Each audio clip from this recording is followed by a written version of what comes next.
Olá, otimizadores! Sejam bem-vindos para mais um Mamura Podcast, o programa que vai otimizar você para o próximo nível. Eu acredito que conexões mudam o jogo, por isso eu trouxe uma pessoa super especial para a gente falar sobre a parte de implementação das análises de SEO, porque vocês estão ligados que não adianta só apontar um monte de erros se ninguém for lá botar a mão no código, melhorar tempo de carregamento e várias outras coisinhas que às vezes pode parecer grego para você, mas hoje a gente vai desvendar esse universo. Mas antes de eu revelar aqui quem que é o nosso convidado, eu vou trazer o recadinho aqui da nossa mentoria do SEO Club, onde você pode se conectar com muitos profissionais de SEO, aprender sobre as melhores práticas do mercado, fazer muito network que vai avançar você ali anos-luz com essa galera que é o SEO Club. Inclusive está passando aqui na tela um QR Code onde você pode pegar e conhecer um pouquinho mais. E vale lembrar que o nosso encontro presencial da galera da mentoria, que também é aberto para você, vai ser realizado agora em março, no dia 22 de março. Então,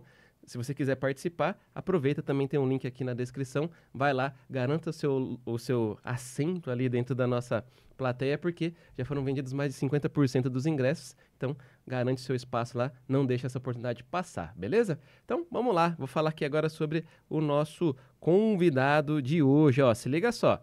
Ele é um ex-desenvolvedor de games e migrou para a área de desenvolvimento focado em SEO faz mais de 3 anos. E eu tô com ele aqui, Miguel. Fala, Tudo bem? Miguel. Tranquilo? Bom, que bom que deu pra gente gravar aqui, falar um pouquinho de desenvolvimento, né, de programação, que é a área que eu É, sei que você gosta. geralmente não aparece bastante, né? A gente fica por baixo dos panos ali implementando, mas é bom também falar um pouco sobre as pessoas que colocam a mão na massa no código de fato, né? Sim, com certeza. E aquilo, né, no processo como um todo, que nem eu expliquei aqui no começo, se não existirem profissionais como você, o SEO não acontece, né? Bem nichado, Ele né? fica só ali sendo apontado um monte de erros, mas não surte o Alguém efeito. precisa colocar a mão na massa. Sim, isso aí. E vamos lá para a primeira pergunta aqui para você, né? Então, como que a programação pode ajudar um site a ter um melhor ranqueamento? Bom, quando a gente fala de programação focada em SEO, a gente está falando de trabalhar com um site desde da sua base pensado em SEO, né? A gente vê muito desenvolvedor que trabalha muito bem, mas às vezes deixam de lado essa parte do SEO, né? E aí a gente pega sites que às vezes são lindíssimos, mas ali a parte de SEO a gente abre ele para ver as heading tags, para ver como que tá o tempo de carregamento do site e assim, tá péssimo, não tá bom. Então eu acho que para trabalhar com SEO e desenvolvimento a gente tem que pensar desde a base ali de construir um site, mas também a gente consegue resolver bastante desses problemas se o site já vem com esses problemas, a gente também consegue estar resolvendo posteriormente. Legal. E conta um pouquinho, como que você conectou essa sua migração de área? Era da parte de games e do nada tá na parte de SEO. Como é que foi essa transição? O porquê que acabou acontecendo na sua vida? Bom, eu como todo rapaz aí que gosta de tecnologia, comecei trabalhando ali como suporte técnico, né? Sempre gostei muito de computador e eu sempre gostei também muito de games. Então, eu queria jogar, mas às vezes não tinha o videogame, não tinha como jogar esse jogo. Então, eu fui procurar como eu conseguia jogar. Então, foi aí onde eu me interessei por computador, por montagem de computação. E aí foi onde que eu comecei a ter esse primeiro acesso com a tecnologia. E aí meu primeiro emprego foi ali como suporte, né? Ia montando os computadores, passando fio, toda essa parte, numa empresa de games, né? Não vou citar aqui o nome, mas era uma empresa de games ali. E eu via os rapazes ali trabalhando, eu falei, nossa, eu quero trabalhar com isso um dia. E aí, enquanto eu ia montando ali os computadores, passando os fios da infra, eu ia ali meio que olhando as aulas, vendo o que eles faziam. E aí foi me interessando pela área, né? E no meu tempo vago ali que eu tinha da horário do almoço, às vezes não tinha alguma coisa para fazer no dia, já tinha terminado tudo que eu ia fazer, eu ia estudar games, né? E aí eu virei muito amigo dos rapazes e acabei aprendendo junto com eles. E isso aí foi meio que na parte ali da pandemia, eu já estava trabalhando com games, né? E eu me vi em casa ali naquela loucura ali do lockdown e assim, trabalhando para fora, com projetos, falando com pessoas de outras línguas. E eu comecei a pensar no meu futuro, se eu queria que realmente aquilo para minha vida, se eu não... Porque trabalhar com games é algo que às vezes não é fixo, né? Você trabalha muito como freelancer. E aí foi onde que eu procurei a programação. A programação, a gente estava no boom da programação nesse período da pandemia, né? Justamente pelas empresas estarem em casa e precisarem desenvolver sites, novos aplicativos, novas funções para os usuários. E aí eu via muito dos meus familiares trabalhando com programação e foi onde eu me interessei ali. Falei, poxa, acho que tem alguma coisa aí. E foi aonde que eu comecei a estudar em casa mesmo, enquanto eu fazia parte de freelancer de games na empresa que eu estava. Estudava ali por fora a programação. Então, eu sempre fui assim, eu estava insatisfeito com alguma coisa, eu fazia tudo que eu tinha para fazer e sobrou tempo livre, vou estudar, vou para outra coisa que eu quero. Então, foi aí que deu a minha migração para a área de desenvolvimento. Ah, legal. E até agora, ouvindo mais no detalhe a sua história, lembra muito a minha, porque eu também comecei na área do suporte, passando cabo, arrumando as máquinas, formatando, tinha todo de um computador para formatar, não sei o quê. De orelhada eu acabei aprendendo um pouquinho de programação, que eu sabia a programação que você aprende na escola, na faculdade, que é, vamos dizer, é bem básica, né? Sim. Não é a programação do dia a dia. E quando um desenvolvedor da empresa que eu trabalhava saiu, o meu chefe falou, você não quer tentar aqui, fazer uns relatórios, uns negócios aqui para nossa intranet? Eu comecei a falar, eu sabia C, C++. Aí a programação era C Sharp. Eu falei, até que é parecido aqui, consigo me achar aqui, aprendi um pouquinho. Entrei nessa área aí do desenvolvimento, fiquei alguns anos trabalhando. Até que eu fui para uma empresa de games. Aí fui para Level Caramba. Up. E aí eu trabalhei, não lembro agora quanto tempo, mas acho que foi um ano mais ou menos ali que eu trabalhei na Level Up Games, que quem é mais velho vai lembrar aí, sei lá, do Ragnarok, um jogo mais... Combat Arms, esses jogos mais antigos aí. E aí foi nessa época que eu trabalhei lá, mas já como SEO. Quando eu migrei, assim, definitivamente de programador para SEO, foi na Level Up. A Level Up foi o primeiro lugar que eu trabalhei só como SEO. Na agência que eu estava antes, era programador e SEO junto. E a Level Up foi a primeira empresa que abriu as portas pro analista de SEO, Daniel. Que legal aí. Então, desde essa época já tinha um SEO, assim, bem forte, né? A gente pensa que SEO é alguma coisa, algo recente, mas não. Desde essa época, então, já tinha. Já. SEO no Brasil, a gente começa a falar que ficou forte em 2008. Começou, Caramba, né? Ali era onde tinha, acho que tudo era muito mato, mas ali a gente tinha um pouquinho mais de conversas sobre SEO. Eu comecei a estudar SEO em 2010, então peguei uns 2 aninhos depois ali que já tava as coisas engrenando. Não muda muita coisa, né? De lá pra cá muda muita coisa, só que foi bom porque eu vim aprendendo conforme o SEO foi evoluindo. Eu peguei ele numa parte bem pré-histórica ali, que ele era bem simples, o algoritmo, etc. Ainda dava para fazer alguns esqueminhas, vamos dizer assim, de programação mesmo, que pelo simples fato de mexer na programação já ranqueava muito melhor, coisa que hoje em dia, vamos dizer, é quase que impossível. Não que programação não seja importante, porque é muito, só que o impacto é mais sutil. É um conjunto muito maior de fatores de ranqueamento que, junto com a programação, sobe o ranking do site. Lá, antigamente, às vezes era só a programação, já ajudava. Aí, aquilo, eu era programador, desenvolvia site, loja virtual, aprendi SEO. Aquilo, para mexer no código, era muito mais fácil de eu entender, conversar com outro programador, falando, cara, mexe nesse JavaScript aqui para mim que tá dando ruim. A gente falava a mesma língua, e por isso que eu acho que foi um dos fatores que me ajudou na minha carreira a dar uma despontadinha, porque muitos outros analistas que já trabalharam comigo, eles sabiam muito pouco ou zero de programação. Aí imagina, tem um problema técnico acontecendo no site, ele só chega pro programador e fala, cara, tem algum problema aqui, só que ele não sabe explicar o que é que ele quer resolver. E até um exemplo de o quão isso foi importante, quando eu fui para Level Up Games, eu fiz 2 testes. Eu fiz um teste de SEO, mas para entrar para o setor de desenvolvimento de TI, da Level Up, e eu fiz um outro teste para entrar no setor de marketing. Eu fui muito melhor no de marketing do que de programação. Que bom, porque hoje, pelo menos do jeito que a gente entende SEO no Brasil, SEO é uma disciplina que está muito mais no marketing do que no TI, embora eu acho que é uma coisa que está no meio do caminho dos dois ali. E os conhecimentos de programação foram muito bons, porque eu descobri depois que eu entrei qual que foi o motivo pela minha contratação. Na época, eles tinham feito todos os novos sites dos jogos que tinham chego em Ajax. Só que o Google não é até hoje, não era naquela época, com certeza absoluta, um bom entendedor de Ajax. Sim. Então, o site até existia com muitas páginas, só que o Google só conseguia ler a home. E aí, a gente teve que fazer todo um trabalho na época, que eu lembro lá que tinha que ter um tal de um instantâneo HTML com uma URL, usar um comando, como é que era? Push state para atualizar a URL, o Google conseguir ler o dado, não sei o quê. Teve que fazer um AUE ali para conseguir fazer aquele site que já estava todo desenvolvido e cheio de conteúdo, Sim. ele começar a ranquear. E depois que eu entrei, aí não fez mais nessa tecnologia. Aí mudou para uma outra melhor e deu certo. Mas, ó, faz tempo. Faz tempo, é parecido as histórias, né? Sim, com certeza. E falando, né, de parte de desenvolvimento, etc., muito se fala em WordPress. Que WordPress é um dos sites, é uma das plataformas CMS mais utilizadas no mundo.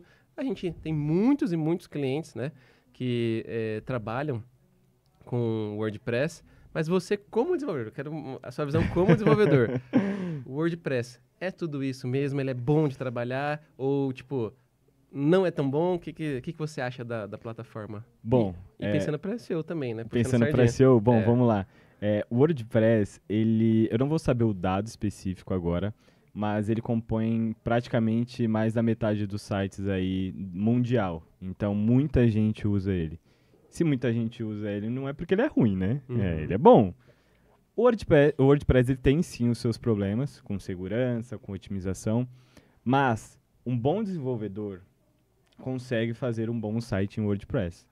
Ele consegue usar o mínimo de plugins possíveis, utilizar ali uma forma de programação mais adequada para que o site fique bonito, responsível, rápido. Então, o WordPress ele tem uma coisa bem legal que é a comunidade dele, né? A gente tem uma comunidade muito ativa, que gosta do WordPress, que desenvolve plugins. Então, para quem está entrando também agora para poder aprender a programar, vai procurar alguma coisa sobre WordPress, sobre desenvolvimento, ou fazer um plugin, ou resolver algum problema, com certeza vai ter alguém respondendo o problema dele. Então, o WordPress, sim, ele é muito bom. Ele tem seus problemas como qualquer tecnologia, mas eu vejo muito mais benefícios no WordPress do que malefícios, né? Eu posso citar que é um benefício muito grande, que é a facilidade dele, né? A gente consegue ter basicamente um CMS pronto ali, amigável para o cliente, se ele quiser subir blog posts, se ele quiser, às vezes, mexer alguma coisa em alguma página, ou um cliente com um mínimo ali de noção com tecnologia, ele consegue entrar ali e editar um título. E se você faz um site totalmente em código, geralmente o cliente não vai saber fazer isso. Então eu vejo o WordPress sim como uma ótima tecnologia. Legal. E um ponto, né? A gente sempre fala da facilidade dos plugins, da instalação, do próprio WordPress em si, não é um bicho de 7 cabeças, já fiz isso muitas vezes. Só que, por exemplo, quando a gente fala junto ao WordPress e SEO, tem alguns que condenam a performance dele, falam, não, que fica lento, se instalar o Elementor, então, pelo amor de Deus, vai acabar com o site, não vai ranquear, etc. Ou tem que ser o tema A, B ou C. Mas eu vejo muito, né, que acho que a gente acabou esquecendo de falar, que o Miguel, ele trabalha comigo na consultoria digital. Muitas das vezes a gente esquece de falar de um detalhe que tem que entender o ambiente, os plugins, o tema, tem vários fatores que, quando juntos, de uma forma correta, eles, né, proporcionam uma certa performance e se fizer tudo errado, acaba não dando, né? Como que funciona esse processo de entender, esse plugin é melhor, esse é pior, essa hospedagem e tal? Bom, vamos começar então da base, né? Quando a gente vai desenvolver um site, a gente pensa em primeiro onde a gente vai colocar esse site, né? Então, pensar em uma hospedagem robusta, né, onde ali consiga demandar todos os acessos, tudo aquilo que a gente vai colocar dentro do site, tentar fugir dessas hospedagens que são compartilhadas, vai para uma hospedagem um pouco mais robusta, aí a gente já começa por aí, uma hospedagem um pouco mais robusta. E aí a gente vai pensar no que o cliente quer. O cliente quer um site com um layout Y. Muitos dos clientes que entram para estar desenvolvendo o site com a gente, geralmente eles querem o mais rápido possível, né? Sim, sempre. E quando a gente vai desenvolvendo o código, demora bem mais, né?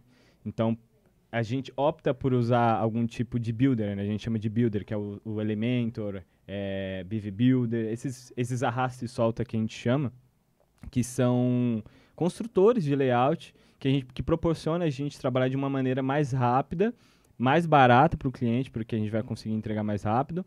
E assim, se você trabalhar de forma ali com o Elementor, ele não vai ser pesado. Se você escolher um tema, o próprio tema do Elementor também é bem tranquilo, e você usar um outro tipo de plugin, não sei se você conhece, chama ACF. É um plugin onde a gente consegue adicionar mais funcionalidades ali dentro do Elementor, não, perdão, do WordPress, onde o cliente consegue cadastrar mais campos.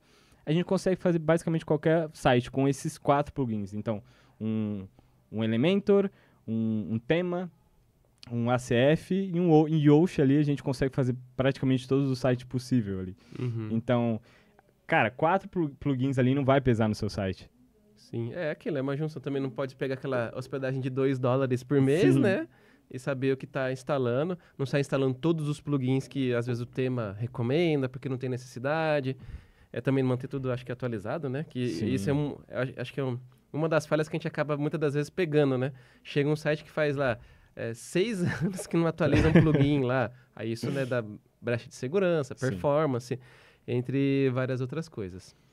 Mas quando, por exemplo, chega uma análise de SEO para você, lá, o nosso time de SEO pegou, deu uma boa fuçada, ela fez aquela auditoria básica.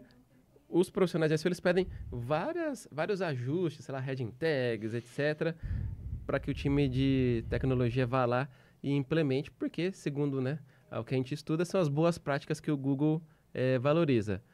Para você como desenvolvedor, essas boas práticas também já deveriam estar sendo aplicadas desde sei lá, da concepção do layout, etc., ou é uma coisa assim que só é aplicada porque o time de SEO está pedindo? Sim. Bom, a gente trabalha com vida real aqui, né? No mundo ideal, o cliente contrataria um time de dev ali que faria o site totalmente pensado em SEO e performance, mas a gente sabe que isso não acontece, né? Geralmente o cliente contrata aquele desenvolvedor para fazer o site dele, às vezes é um desenvolvedor um pouco duvidoso, ali um pouco mais barato, e aí faz o site de qualquer jeito, e aí ele fala, poxa, ninguém está entrando no meu site. E aí chega pra gente, aí a gente vai resolver. E aí quando a gente vai resolver, tá aquilo, falta de heading tag, tudo bagunçado. O cara, às vezes, para poder resolver, colocar um botão ali na home, ele baixa um plugin para isso, sendo que era só desenvolver no código, entende? Uhum. Então, um bom desenvolvedor, ele vai pensar em usar o mínimo de plugins externos possível, porque a gente sabe que essa questão de atualizações, por exemplo, dá brecha para segurança, para performance, e então a gente pensar que a gente desenvolver um site tem toda uma concepção de plugins, de temas, para que esse site fique realmente bom com SEO. Sim. E quando, né, chegam lá o site lá que a gente vê no PageSpeed Insights, tá nota 20, 15, quando não é menos, que já vi sites com menos ali nota, né, uma nota mais baixa. O que normalmente vocês pegam e encontram de problema? O cliente subiu várias imagens ali em PNG, com 4 megas ali de tamanho, né? É muito plugin. Eu já peguei site com 60 plugins. Cara, 60 plugins é muita coisa. E usam 2. E usam 2 ali. E às vezes você desativa um e aí o site para de funcionar. E você fica tipo, o que tá acontecendo aqui? Então, essa questão do Page Insights, né? A gente tenta sempre transformar as imagens ali no formato mais leve, que não perca a qualidade, né? A gente usa o WebP, né? É um formato de imagem um pouco mais novo, né? Ele funciona bem para web. A gente tenta otimizar isso, todas as imagens ali, colocar em lazy load para ver se melhora ali a qualidade do carregamento. Então, tudo isso aí é pensado para que a gente melhore o máximo possível ali o site do cliente em questão de performance. Legal. E quando, né, pelo menos na minha época, lá quando eu mexia bastante no código, lá nos primórdios do SEO, uma das coisas que foi se acumulando com o passar do tempo é que o pessoal muitas das vezes questionava que, depois que fez uma página pensada para SEO, a página ficou feia, ficou muito cheia de conteúdo, não está agradável Um dos problemas era ler, porque o pessoal exagerava na repetição da palavra-chave, ficava horrível o texto, mas por um breve período de tempo funcionou. Hoje, obviamente, isso não funciona mais. Aham. Só que existia sempre a tendência de ter um conteúdo muito grande nas páginas e acabava muitas das vezes destruindo o layout. Como conciliar o que o profissional de SEO pede com um layout que continua responsivo, que continua agradável, funcional? Como que vocês equilibram isso? Bacana, essa é uma pergunta bem legal. Às vezes o pessoal de conteúdo não tem muito essa noção, né?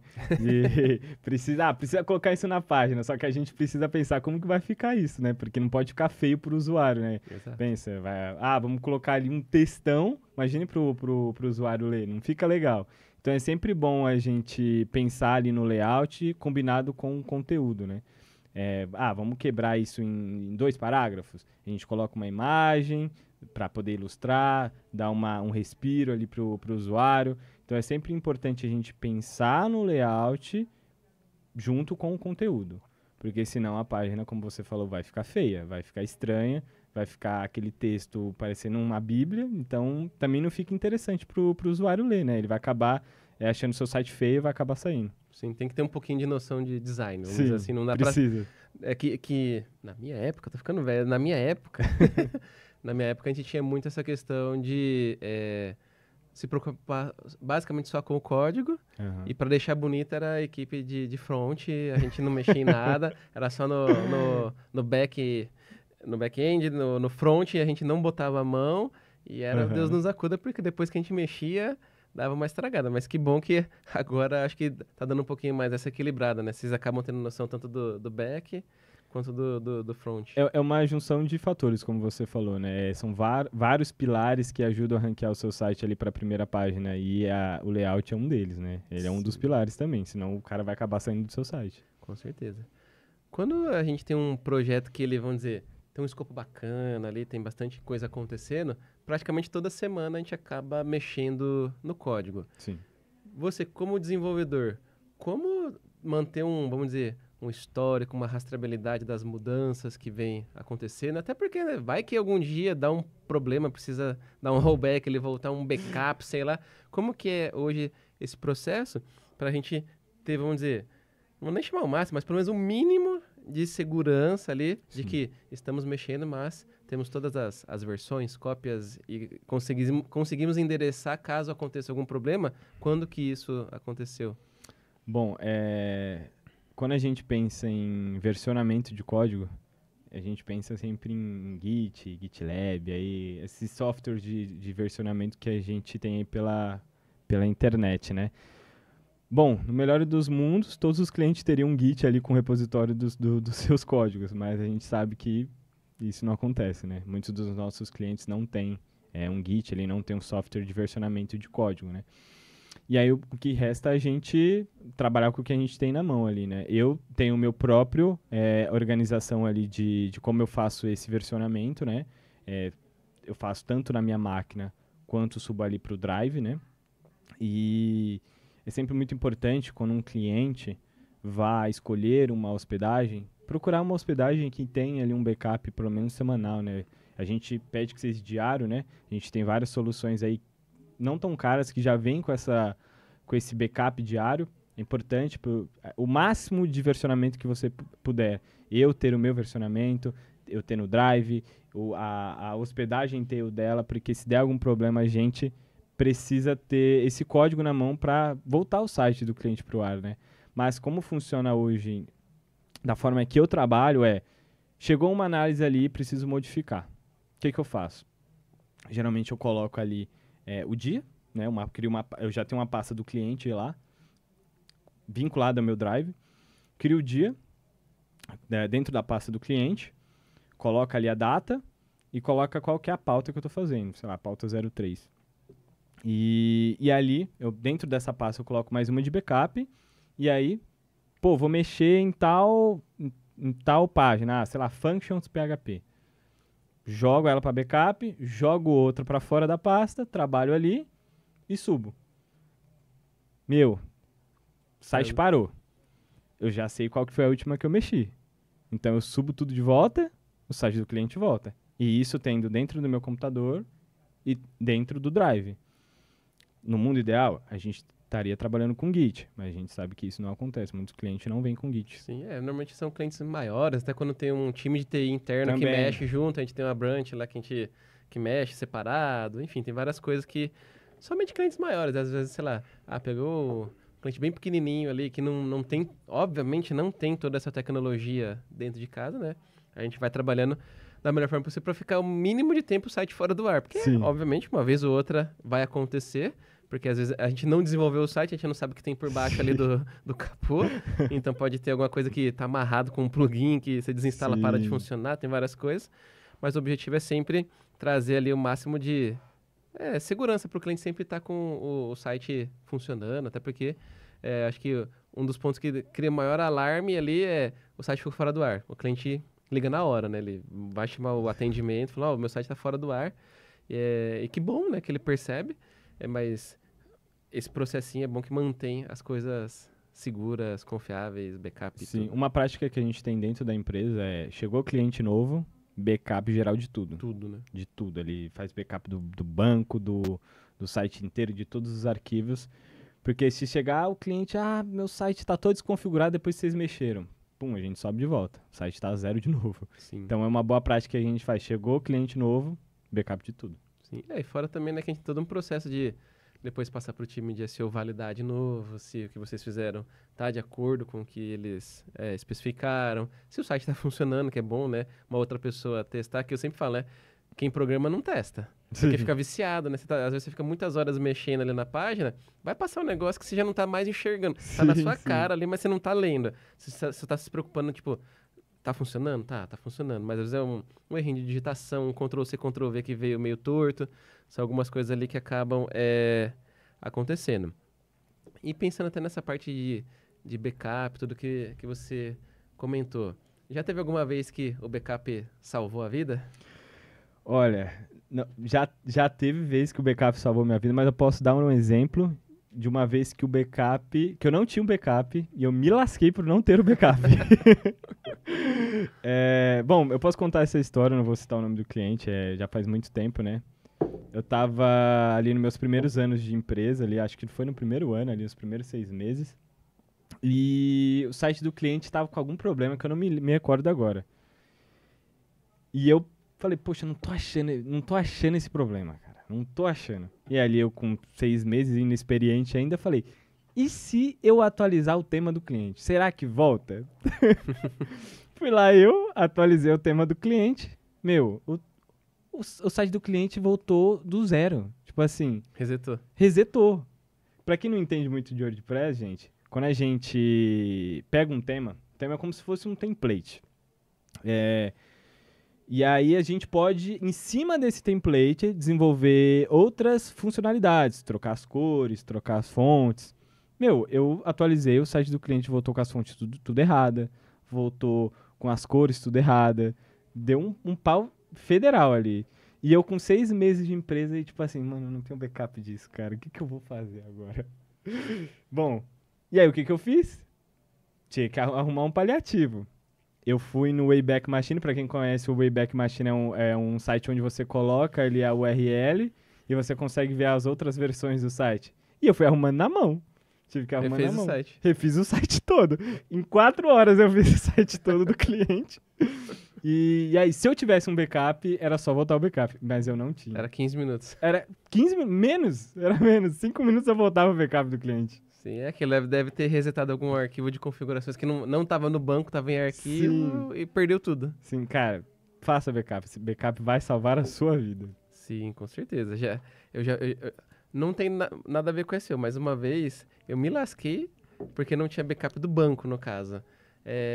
A gente desenvolvia muito sem ter o ambiente de homologação, um ambiente separado. A gente programava no quente, no produção. Sim. Ou seja, a gente usava o banco de produção como sendo a fonte ali pra gente popular o site e tudo mais. Aí um dia eu tava fazendo uma página de cadastro, na verdade atualização de um cadastro, e eu tava usando, acho que era o SQL Server, eu fiz uma query, só que na hora que eu copiei e colei, eu esqueci de colar o where junto. Não tinha cláusula de nada. Aí eu fiz um update sem o where no banco inteiro. Nossa. E o banco inteiro era um cadastro de cliente, sei lá, tinha, sei lá, uns 300 mil registros, era um banco muito grande. Deus. Todos os nomes de cliente ficou como Daniel. Não dava nem pra esconder. Ficou com o meu nome lá, porque eu tava testando. Eu fiz um cadastro teste, na hora que eu atualizou o banco inteiro. Na hora eu tive que chamar os universitários e falei, lascou, o que a gente vai fazer? Vamos ver se tem um backup em algum lugar, se algum outro programador tem. Pra minha sorte, um backup de uma semana pra trás. Nunca saberei se voltou todos os dados. Mas foi uma das besteiras que eu acabei fazendo na minha época de desenvolvedor ali. Update sem where. Nunca façam isso aí, galera. Tem que ter o where na cláusula lá. Senão vai dar ruim. O time de SEO pede um monte de modificações num site, praticamente, né, que eu falei, toda semana.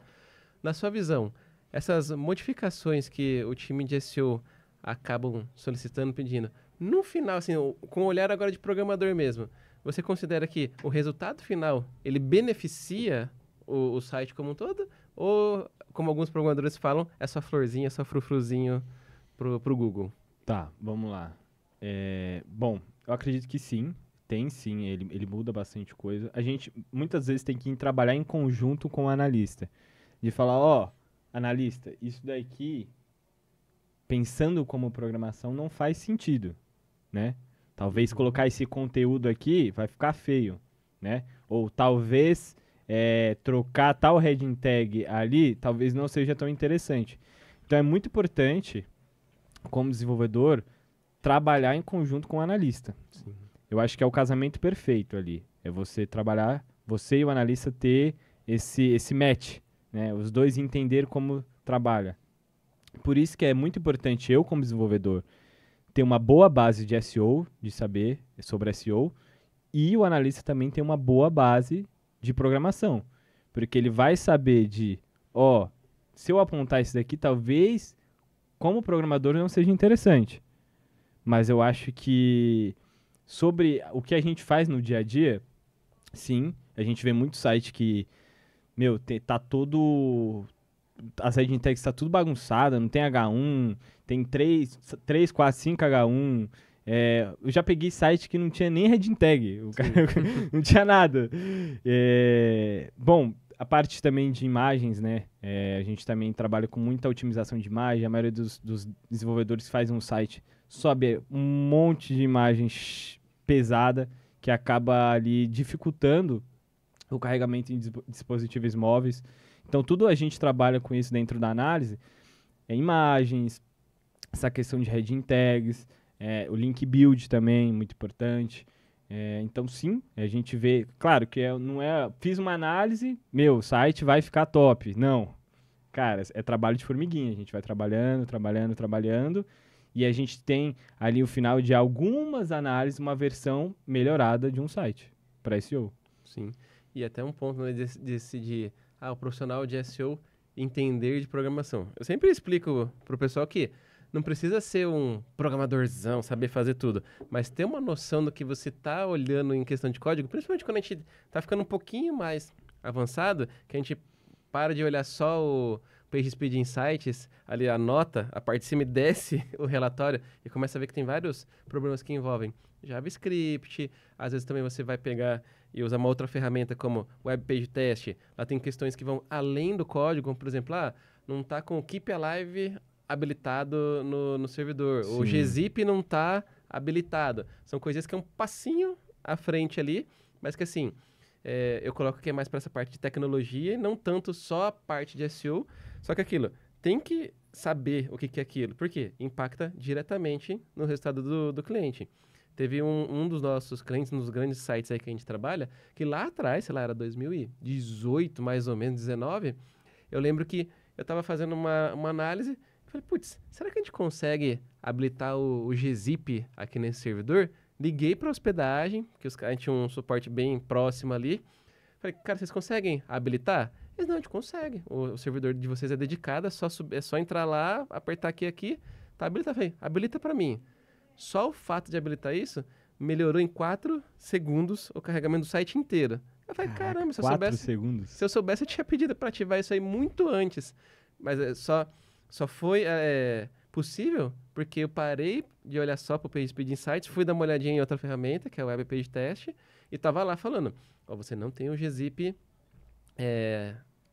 configurado aqui, ele não tá ativado. Aí eu fui entender o que que era, tá? Porque já fugi um pouquinho da área de SEO, até um pouco de programação, que isso aí já é infra, né? Sim. Servidor, etc. Aí eu falei, pô, isso aqui é super importante. Preciso mandar habilitar. Não é à toa que o Web Page Test aponta numa análise que, vamos dizer, é performance, mas a gente usa para SEO, né? Tá lá, que não tá habilitado algumas coisas. Eu falei, então preciso me aprofundar um pouquinho. Depois que eu abri a cabeça para isso, eu falei, putz, ó como que o servidor faz diferença, a configuração do servidor faz diferença. Aí eu fui descobrir depois que, por exemplo, no, no Apache é gzip, mas quando é no Windows lá, é deflate, não é o mesmo nome. Aí você fala, pô, e eu falando errado. Pô, habilita o gzip aí. Não, mas o servidor é Windows. Aí você começa a perceber, pô, é bom eu entender minimamente o que eu tô pedindo para não falar groselha. Porque, querendo ou não, isso aí tira um pouquinho da credibilidade do papo ali. Você vai falar Sim. com o cara da infra, vai falar com outro programador, você não sabe o que você tá falando, parece papo de maluco. E é bom entender minimamente das coisas, né? Sim, sim. E quando a gente tá ali, né, meio do mês, que eu acho que é um dos momentos que começa a esquentar ali a nossa lista de atividades que a gente tem para entregar para fechar os escopos, como que vocês vão se organizando ali no time de desenvolvimento para entregar tudo? Porque hoje lá na consultoria digital, o time de desenvolvimento é o que consegue bater todas as metas de entrega, Sim. 100% sempre entregue. Sim. Bom, eu acho que isso é um grande mérito da nossa empresa. A gente é muito organizado. Poucas, raras vezes que eu fiquei ali overtime trabalhando, né? A gente tem sempre ali o escopo certinho ali para trabalhar, a quantidade de pauta, a quantidade de publicações, tudo muito corretamente. Então, eu dou mais credibilidade para o time que organiza isso do que propriamente para a gente, né? Mas o time de SEO dentro da empresa é muito unido também, né? A gente, cara, não tô conseguindo fazer essa análise. Será que a gente pode trocar uma? Será que você faz dessa? E você que tem mais experiência nessa, que já mexeu nesse cliente, a gente tem muito essa questão de, às vezes, troca, né? O atendimento do cliente, a gente tem essa troca de cliente, e às vezes o outro desenvolvedor já tem mais habilidade naquele cliente, já tem mais afinidade, né? E aí, poxa, não tô conseguindo, vai tomar muito meu tempo. Será que você não pode passar uma mais tranquila para mim, que você que já tem mais experiência faz essa? Então a gente sempre organiza muito bem para entregar todas as tarefas que a gente tem ali no escopo do mês. Sim, dá 100% de baixa na sprint Sim, ali. sim, é questão de honra. Sim, né? É aquilo, é que se você entrega tudo, né, o resultado vem. Agora, Sim. se não entrega tudo, vai deixando as pontas soltas, uma hora o resultado começa a atrasar, não começa a aparecer no prazo que precisaria. Isso acaba, às vezes, levando até um cancelamento do cliente, Sim. coisa que a gente longe de querer acontecer. Sim. E a gente fala bastante de WordPress, etc. Que, vamos lá, hoje acho que uma boa parte dos nossos projetos acaba sendo nessa área, mas quando a gente olha para o futuro aí do desenvolvimento, tecnologias, etc., você acha que essa hegemonia aí do WordPress continua? Estão vindo outras tecnologias que tendem a ser mais eficientes, porque a gente só faz WordPress por causa do custo-benefício. É muito bom, rápido, barato, acaba gerando um ótimo retorno para quem utiliza e para quem trabalha com ele. Mas olhando para frente, isso se mantém ou pode ser que outras tecnologias, vamos dizer, mais recentes cheguem para tomar o lugar? Não é novidade que a gente está falando da IA, né? A gente hoje pesquisa dentro ali do Google, já aparece ali, né, uma resposta para a gente. Então, como que a gente vai trabalhar com SEO tendo isso, né? Mas eu acredito que uma empresa, um cliente sempre vai precisar de um ponto final, de um site ali que leve a pessoa para lá. Não acho que vá morrer o WordPress, acho que não vai morrer a questão de ter um cliente ter um site.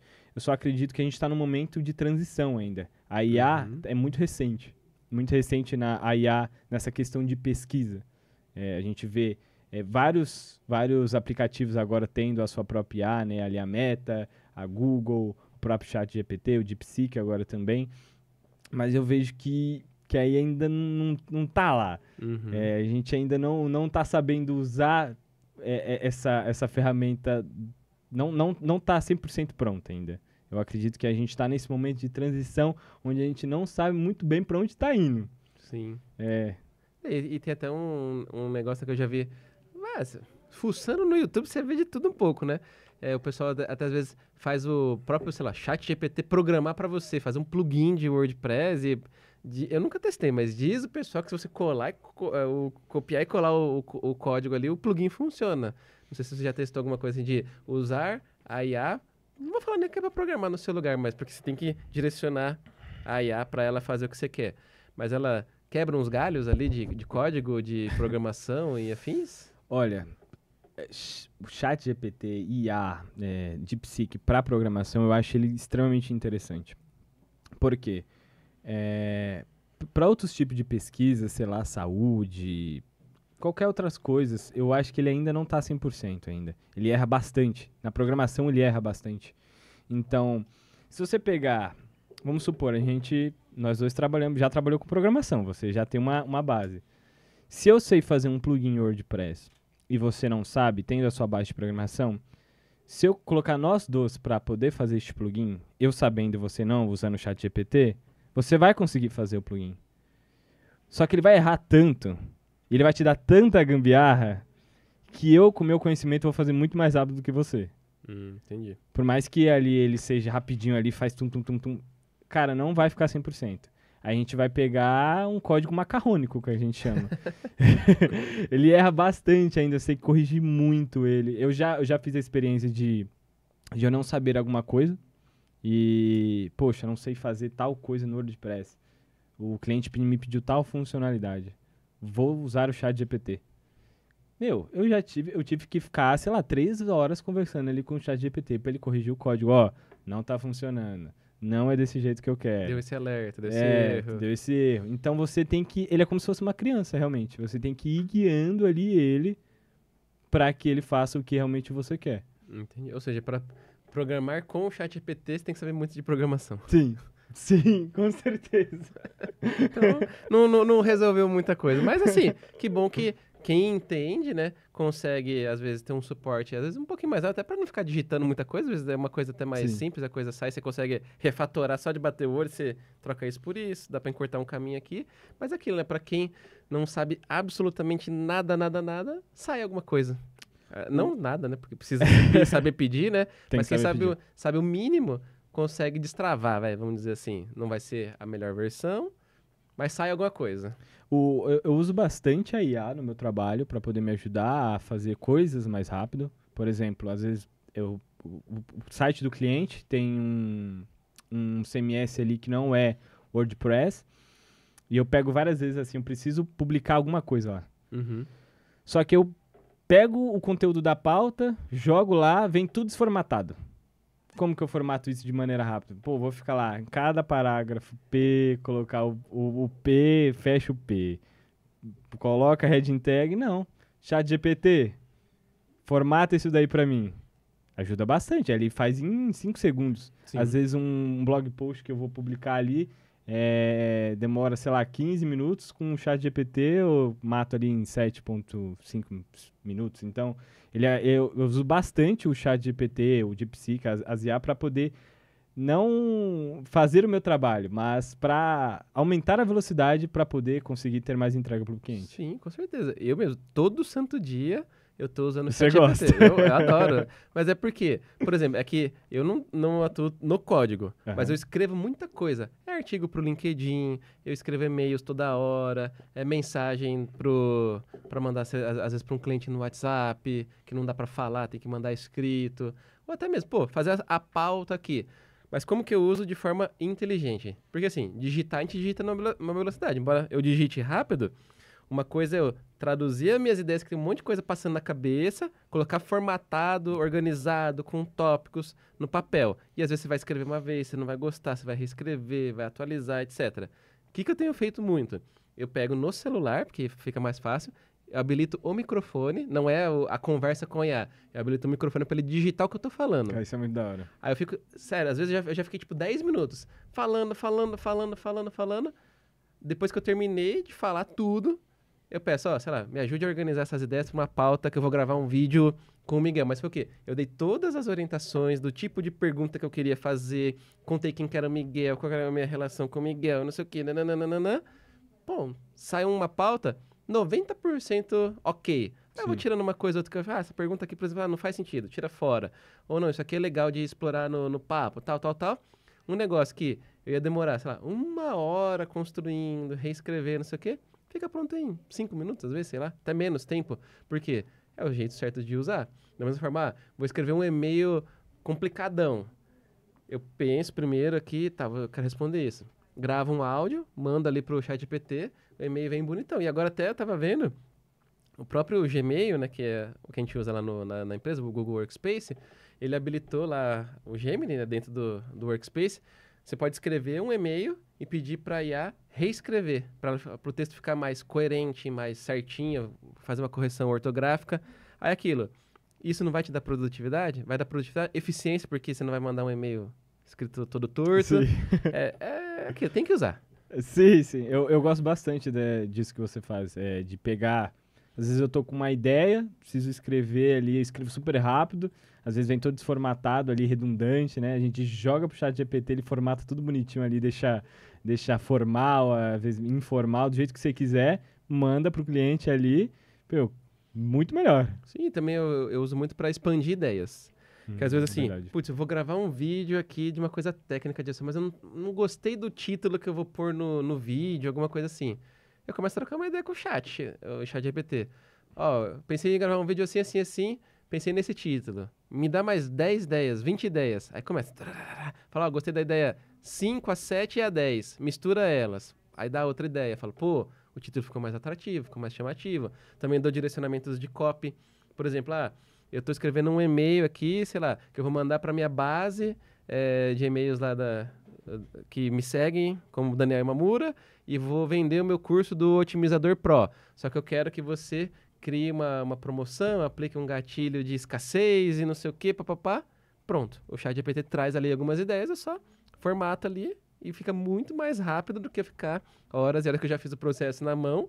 Fica muito mais fácil. E o bom que falando com o ChatGPT, parece que sou eu que estou escrevendo, porque ele usa as minhas palavras para Sim. reescrever a coisa. Não é assim, tipo, putz, é outra pessoa. Não, parece que sou eu mesmo, porque eu falei, fiquei 4 minutos ali mandando um áudio, ele sabe as palavras que eu gosto de usar e minimiza um pouco do tal da cara de ChatGPT. Sim. Que a pessoa fala, esse texto tem muito cara de IA.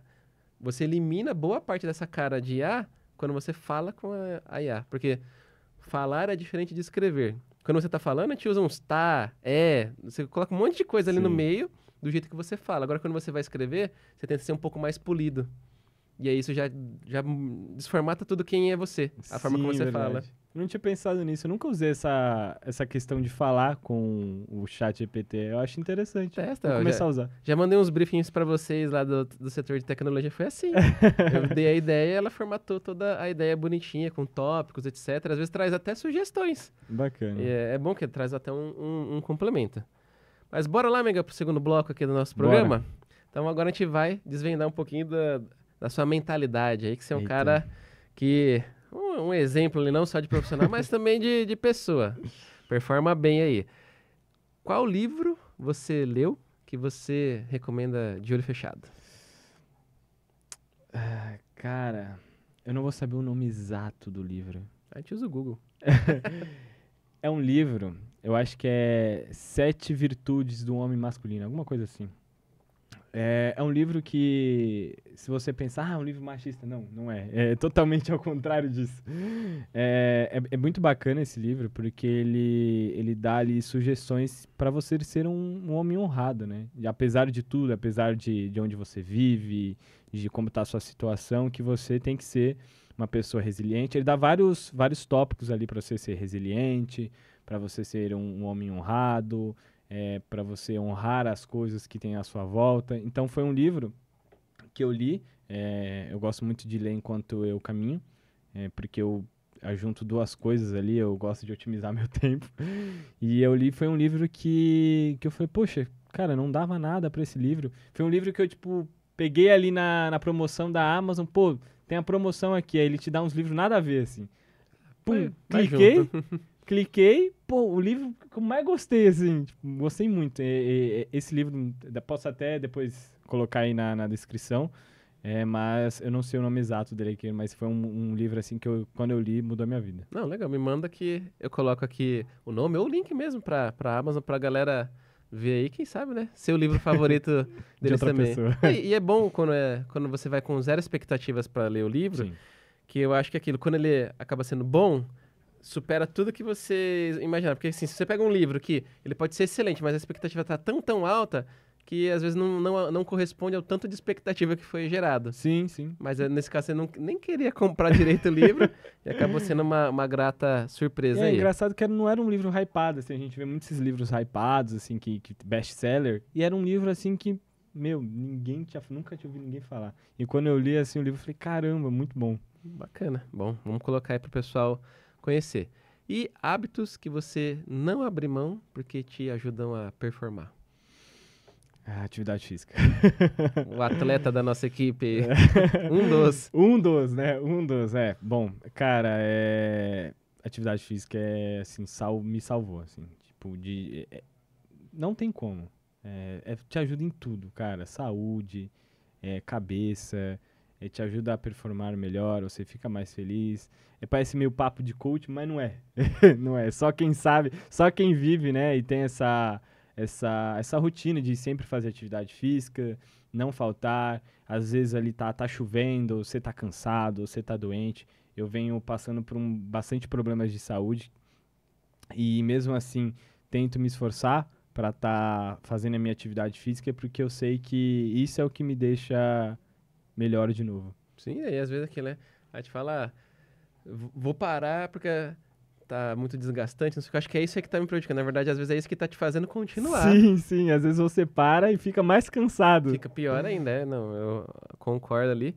E é engraçado, né, que quando chega nessa pergunta, né, que eu sempre faço aqui pros convidados, cara, acho que uns 80, 90% fala que atividade física. Não tem como. E assim, eu vou até fazer uma estatística aí dos convidados e de quem respondeu isso, porque ou é a questão da atividade física ou do estudo, né, da leitura, alguma coisa assim, para a mente. Ou é mente ou é corpo que o pessoal acaba trazendo como sendo um ponto ali que não abre mão, porque ajuda a performar. Todo mundo que senta aqui é porque está se destacando na sua área de atuação, seja em SEO, desenvolvimento, às vezes educação corporativa, como a gente já teve algumas pessoas passando aqui. Enfim, já teve de tudo um pouco aqui no programa. Mas são todas pessoas que performam. Não são pessoas que do tipo, tá lá no último da fila. Não, são os primeiros da fila ali, estão bem no ranking. E você vê um consenso, aquilo. Pegando a estatística, eu acho que faz sentido, né? Cuidar da saúde, cuidar da cabeça.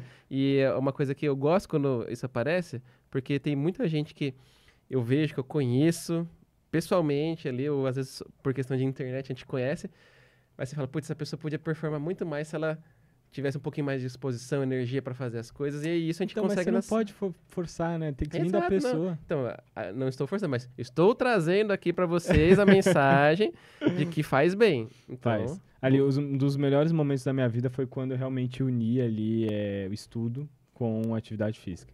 Aí parece que você transcende, assim, você fala, cara, eu posso fazer tudo. Exato. Tudo. Eu faço 1 hora de cardio, eu leio, sei lá, 10 páginas de um livro, eu trabalho, eu fico com a minha esposa. Você fala, cara, eu preciso de mais o quê? Eu gosto de esportes, vamos dizer assim, que me desafiam de alguma forma. Eu tenho que ter uma meta no que eu vou praticar. Seja, vou ganhar X quilos de massa magra, seja correr X quilômetros, agora eu tô na corrida. Ano passado foi o CrossFit, mas eu tava me machucando mais do que evoluindo. Eu falei, melhor, tenho filho pra criar, é melhor eu dar uma maneira, eu vou trocar de esporte. Aí fui pra corrida. Cara, as primeiras corridas, eu não conseguia correr 1 quilômetro sem parar. Eu tinha que parar, respirar, para depois continuar. Recentemente já tô chegando quase nos 7 quilômetros ali. Isso não é muito legal, cara? Então... tipo, o corpo adapta, é bizarro, bizarro. E é aquilo, você vai falar, não, amanhã 500 metros a mais. Aí você fala, 500. Aí você vai correr 500 e fala, 500, vai. Aí você consegue. Aí você fala, pô, não, agora eu sei que eu consigo. E vai expandindo a sua cabeça. E isso traz uma confiança que depois isso se reflete no dia a dia de trabalho. Porque assim, com certeza. Eu tenho que toda hora estar tomando boas decisões, eu tenho que estar ali direcionando a equipe da consultoria digital. Eu não posso titubear, não posso tomar decisões erradas. Eu tenho que pegar e estar ali na minha máxima performance. E eu tenho que saber quando que eu vou arriscar, quando que eu vou tirar o pé. Eu preciso saber de tudo isso. E o esporte diz muito disso. Quando que eu vou correr 1 quilômetro a mais, quando eu vou correr 1 quilômetro a menos, porque, o corpo tá falando. Se você correr mais, você vai estourar a panturrilha ali. Sim. E isso não vai ser bom para você. Então, você vai entendendo como jogar com você mesmo. Sim. E isso reflete no dia a dia. Não tem certeza. como. E próxima pergunta. O que você faz quando não está trabalhando? Para dar aquela resetada, voltar bem. Eu sou um cara muito nostálgico. Muito nostálgico, assim. Quando eu tô com algum problema, ou quando eu tô nos meus tempos livres, sempre tento fazer algo que me remeta quando eu não tinha muita preocupação. Então eu vou assistir alguma coisa sobre games, que é algo que eu amo realmente, né? É algo que eu trabalhava. Então eu ainda conheço muitas pessoas da área. Sempre tô ali junto, gosto de ir em eventos, conversar com a galera. Então, hoje pra mim, o desenvolvimento de games é hobby, né? Legal. É hobby. Eu costumo de fazer ainda meus trabalhos ali como hobby, no meu tempo livre. Gosto também de assistir vídeos sobre desenvolvimento de games. Então, geralmente, eu vou pro meu mundo fantástico aí, que eu posso dizer. Que é onde eu não tinha responsabilidades, onde eu era criança, pode-se dizer assim. Sim, né? É bom, né? É um lugar que traz conforto, né? Sim. Ainda mais pra resetar é bom. Pra resetar, ótimo. É muito bom. E por que você faz o que você faz? Por que eu faço o que eu faço? Bom, eu acho que por conta da minha família, cara. Eu sempre fui um cara que gosta da segurança. Eu gosto de ter um lugar pra eu voltar, de ter as coisas que eu gosto. E hoje a programação me proporciona tudo isso. Eu estar mais tempo com a minha família, né? A gente trabalha de casa, a gente é home office, então eu consigo ali estar com o meu cachorro. Minha esposa chega, eu já tô lá para recebê-la. É uma empresa que me dá a segurança de saber que, poxa, deu outra pandemia, no dia seguinte eu não vou ser mandado embora. Que a empresa me passa essa segurança, né? Então, eu faço por conta disso. Legal, é família, né? É o seu por quem. Sim. Sim. E agora eu lembrei de outra coisa que a gente tem em comum. Cachorro salsicha. Cachorro salsicha. Esses salsichas da nossa vida. Eu gosto bastante dessa raça. Sim, mas tem hora que são temperamentais. Sim. O meu é meio quietinho. A minha quietinha quando tá dormindo.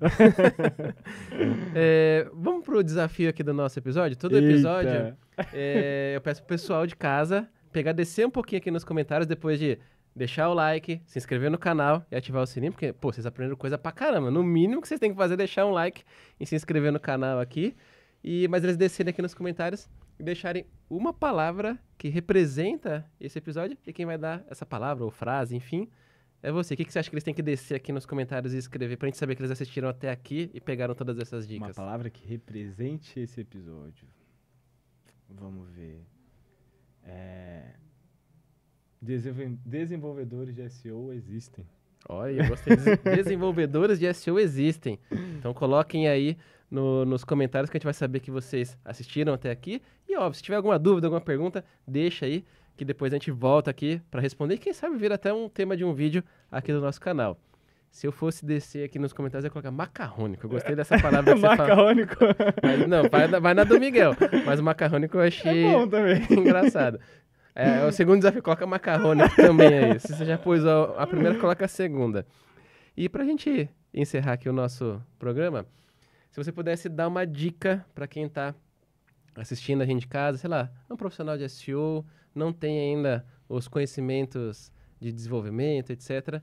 Dá uma dica aí pra essa galera dar uma destravada aí, mas uma dica palpável, realizável, não fazer uma faculdade, alguma coisa, mas uma coisa que elas podem aplicar hoje mesmo. Bom, o YouTube, ele tá aí, né? Muita gente estuda pelo YouTube. E a gente tem diversos canais aí no YouTube que ensinam sobre SEO, né? Tem você, né? Tem outros profissionais que também fazem o mesmo trabalho que você. Eu acho o YouTube uma plataforma excelente para quem quer estudar, é gratuito, né? Você consegue ali pesquisar pessoas que fazem conteúdo gratuito para você estudar, né? E aí, caso você queira algo um pouco mais profissional, a gente tem cursos aí, né, de SEO, você tem o seu curso, E aí é uma coisa um pouco mais profissional, mais direcionada, mas eu acho que o YouTube é um bom ponto ali para você começar. Sim, até aprender um pouquinho de programação, por que não, Sim, né? também é importante, para se você quer ser um analista de SEO, entender um pouco ali de HTML já é interessante. Acho que eu diria até que é essencial. Sim. Não precisa saber tudo de HTML, colocar tudo no padrão W3C lá, Não precisa. mas saber minimamente Sim. ali é bom, às vezes entender um pouquinho de JavaScript, até porque a gente tem muito problema, né, de JavaScript, às vezes, Com certeza. o script do Analytics não tá funcionando porque tá dando conflito com outra coisa. É legal, é aquilo, é o diferencial, é buscar o diferencial e, putz, tem muita coisa no YouTube ali que com certeza vai destravar a galera.